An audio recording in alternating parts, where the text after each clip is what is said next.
जम्मू कश्मीर में कड़ाके की ठंड और घने कोहरे के बीच में आतंकियों की घुसपैठ को रोकने के लिए बॉर्डर पर सुरक्षा एजेंसीज अलर्ट पर है। जानकारी के मुताबिक सुरक्षा एजेंसीज को खुफिया इनपुट मिला कि सीमा पार से आतंकी भारत पाकिस्तान अंतर्राष्ट्रीय बॉर्डर के रास्ते घुसपैठ कर बड़ी वारदात को अंजाम देने की साजिश रच रहे। और इस अलर्ट के बाद में जम्मू कश्मीर पुलिस पूरी तरीके से एक्शन मोड में है। कठुआ के इंटरनेशनल बॉर्डर पर स्पेशल ऑपरेशन ग्रुप की टीम्स रात दिन पेट्रोलिंग कर रही है। आईबी से लेकर एलओसी तक पहाड़ी इलाकों में पुलिस और सुरक्षा बलों का जॉइंट सर्च ऑपरेशन भी लगातार जारी है। सुरक्षा एजेंसीज हर संभावित रास्ते पर नजर बनाए हुए हैं ताकि आतंकी घुसपैठ की किसी भी कोशिश को नाकाम किया जा सके।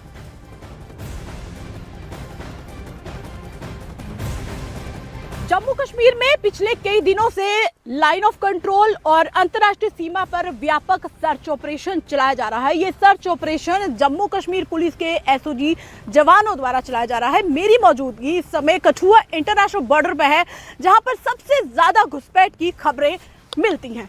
बता दें कि जम्मू कश्मीर में इस समय मौजूदा समय में 132 से ज्यादा सक्रिय आतंकी हैं, जिनका खात्मा करने के लिए जम्मू कश्मीर पुलिस ने खाई है कसम। भारी भरकम हथियारों के साथ इस समय अंतर्राष्ट्रीय सीमा पर एसओजी के जवान और अधिकारी हमारे साथ मौजूद हैं। और न्यूज़ 18 इंडिया के कैमरे पर आप एक्सक्लूसिव तस्वीरें देख रहे हैं कि किस तरीके से दिन हो या रात हो 24 घंटे ये जवान अपनी ड्यूटी निभा रहे हैं ताकि किसी भी तरह की घुसपैठ की कोशिश को होने नहीं देना है। कि जम्मू कश्मीर में किस तरीके से घुसपैठ कर उन्होंने यहाँ पर पहुंचना है, यहाँ के युवाओं को बरगलाना है, ओजीडब्ल्यू की संख्या को बढ़ाना है, लेकिन सारे उनके इरादों पर पानी खेत भी हैं, अंतर्राष्ट्रीय सीमा है, बिल्कुल इस तरफ सीमा है। मेरी मौजूदगी जहाँ पर है, मेरे और इन जवानों के कदम जहाँ पर है, वो मौजूदगी है भारत की सीमा के इस पार। लेकिन इस बांध के पार पाकिस्तान है, मतलब बहुत करीब पाकिस्तान की सीमा लगती है। तो ऐसे में कितना डर, कितना भय भी रहता है, कितना चैलेंजिंग रहता है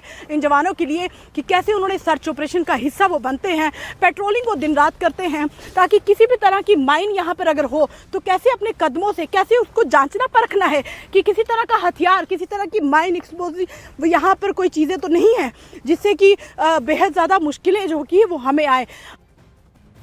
हमारे साथ मौजूद उनसे बात करेंगे। सर, कितना मुश्किल और कितना चैलेंजिंग हो जाता है खास एसओजी के लिए, क्योंकि सबसे आगे जब जम्मू कश्मीर में मुठभेड़ हुई है एसओजी के जवान सबसे आगे रहे हैं। चैलेंजेस तो हैं, काफ़ी हैं, पर हमारी एसओजी टीम की ट्रेनिंग ही इस कदर है कि हम हर एक चैलेंज को फेस कर सकें और हर एक सिचुएशन में अपने आप को डाल के हर एक चैलेंज को, जितने भी चैलेंज हैं उनको फेस कर सकें जी। तो चैलेंजेस के फेस करने के लिए तो हमें इस तरह की ट्रेनिंग दी जाती है। चैलेंजेस कैसे भी आए, हमें तो अपनी ड्यूटी डट के करनी है उस तरीके से चैलेंजेस फेस करने के लिए हम बिल्कुल तैयार हैं। ऑपरेशन सिंदूर में देखा, क्योंकि पहले की जो लड़ाई थी 47 और 75 की हमने जो लड़ाई देखी है उसमें हम सुनते थे कि रेंज की लड़ाई होती थी, लेकिन ऑपरेशन सिंदूर में ड्रोन की लड़ाई हुई है। तो ऐसे में ड्रोन ड्रॉपिंग का भी बहुत चीज़ें सामने आई हैं, खबरें सामने आई, तो कितना वो भी चैलेंजिंग रहता है आपके लिए? यस मैम, ऑब्वियसली बात है, आपने जैसे बोला ऑपरेशन सिंदूर में, हाँ ये वाली चीज़ें सामने तो आई एज टेक्नोलॉजिकल एडवांसमेंट जैसी हुई है, बट स्टिल हमारी ट्रेनिंग ऐसी हुई है, हम हर एक चीज़ को टैकल कर सकते हैं। वैसे हमारे ऑफिसर्स ने हमें ट्रेनिंग जो भी है वो प्रोवाइड की हुई है।